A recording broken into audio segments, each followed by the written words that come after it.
이번 FOMC에서 우리는 어떤 시그널들을 잡아야 할까요? 가장 궁금한 건 바로 이 질문인 것 같습니다.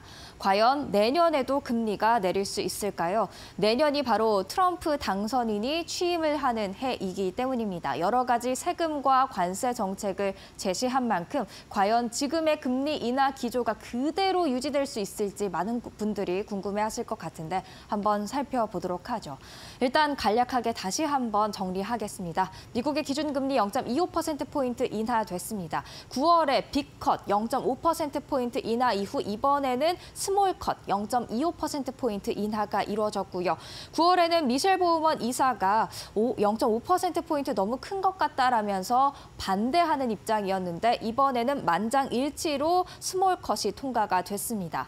그리고 성명서에는 인플레이션이 2%로 향하고 있다는 강한 자신감을 얻었다. 이 문구가 삭제가 돼 있었는데요. 조금 전에 뉴욕 특파원과 함께 확인을 해봤듯이 가이던스를 제시하지 않기 위한 차원이었다라고 파월 의장 설명을 했습니다. 계속해서 다음 이야기 살펴보도록 하겠습니다. 예상했던 결과였습니다. 시장도 스몰컷을 굉장히 높은 확률로 예상을 하고 있었죠. 그렇기 때문에 큰 변동성은 나타나지 않았습니다.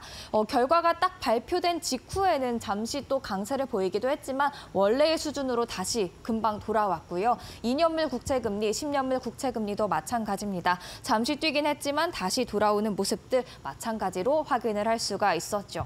달러 인덱스도 잠시 뛰기는 했습니다만 곧바로 다시 원상 복귀하는 모습, 전체적으로 일시적으로만 튀었지 큰 변동이 없는 모습들 시장에서 나타났습니다. 예상했던 결과이기 때문에 고요했다라고 생각해 볼 수가 있을 것 같습니다. 그렇다면 기자회견장에서 파월 의장 어떤 이야기를 했을까요? 몇 가지 중요한 발언들만 정리를 해봤습니다. 일단 12월 금리 인하 배제 안 한다. 열려 있기도 하지만 닫혀 있기도 하고 애매모호하다라는 이야기를 했습니다. 6주 동안 데이터를 지켜볼 것이다라는 이야기했고요. 그렇지만 오늘 인하 이후에도 현재 금리는 제약적인 수준이다라면서 금리 인하 가능성 살며시 더 내비치는 발언도 조금씩 했습니다. 하지만 중립금리에 가까워지고 있는 만큼 재조정 속도를 늦추는 것이 적절할 수 있다라면서 속도 조절에 대한 부분도 다시 한번 강조를 했고요. 내년 인상 가능성이 없다고 확언할 수는 없지만 기본 시나리오는 점진적으로 긴축 정도를 완화해 나가는 것이다라는 이야기했습니다. 인상 가능성, 인플레이션이 만약 여러 가지 정책 변화로 인해 다시 뛰게 된다면 가능하다라는 이야기 슬며시 내비친 것으로 확인되고 있습니다. 그렇다면 대선 관련된 질문도 기자회견장에서 굉장히 많이 나왔는데요. 사실 파월 의장 대선 관련된 질문들에 대해서는 좀 선을 긋는 모습들이었습니다. 일단 대선 결과 단기적으로 통화 정책에 영향을 주지 않는다라는 이야기를 했고요. 세법 개정은 오랜 시간이 걸린다. 완료된 이후에 연준 모델에 적용할 것이다라는 이야기를 했습니다. 그러니까 일단 올해 남은 기간 동안에는 영향을 주지 않을 것으로 보인다. 이 말과 동일하다고 해석해 볼 수 있겠고요. 트럼프 당선인이 사임하라고 해도 안 할 것이다라는 이야기를 한 만큼 임기 2026년까지입니다. 그때까지는 파월 의장의 기조가 유지될 것이다 생각해 볼 수 있겠습니다. 계속해서 다음 이야기로 살펴보도록 하겠습니다. 월가의 반응은 어땠을까요? 계속 정책이 바뀔 수 있음을 시사하는 파월이었다라는 평가가 일단 나왔습니다. 속도 조절을 이야기하다가 금리 인하 가능성도 내비치다가 조금은 애매모호한 파월이었는데요. 그리고 예상치보다 높게 나오는 지표가 있다면 12월 인하 가능성은 줄어든다면서 현재로서는 12월과 내년 1월 인하 가능성 50%씩 봐야 한다라는 이야기였습니다. 그리고 물가가 아직 높은 편이고 미국 경제가 강하다면 금리 인하를 지속할 이유가 무엇이 있는가라는 그런 기자의 질문도 있었습니다. 물가가 아직 높다라는 것은 9월 FOMC 회의 이후 지금 인플레이션 데이터가 한 가지 나왔는데 예상치보다 소폭 높게 나왔다는 점을 지금 지적을 한 것 같습니다.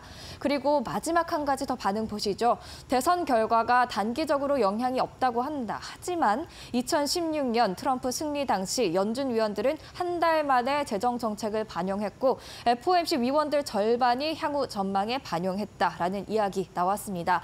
분명 앞서서 기자회견장에서 대선 영향 단기적으로는 없을 것 같다라고 공개적으로 발언은 했지만 어쨌든 향후 영향을 줄 수 있는 만큼 연준 위원들 계속해서 나오는 정책 관련 시그널들을 체크하면서 전망에 반영할 것으로 예상이 되고 있습니다. 그렇다면 어떤 전망을 반영을 하게 될까요? 다시 한번 짚어보도록 하겠습니다.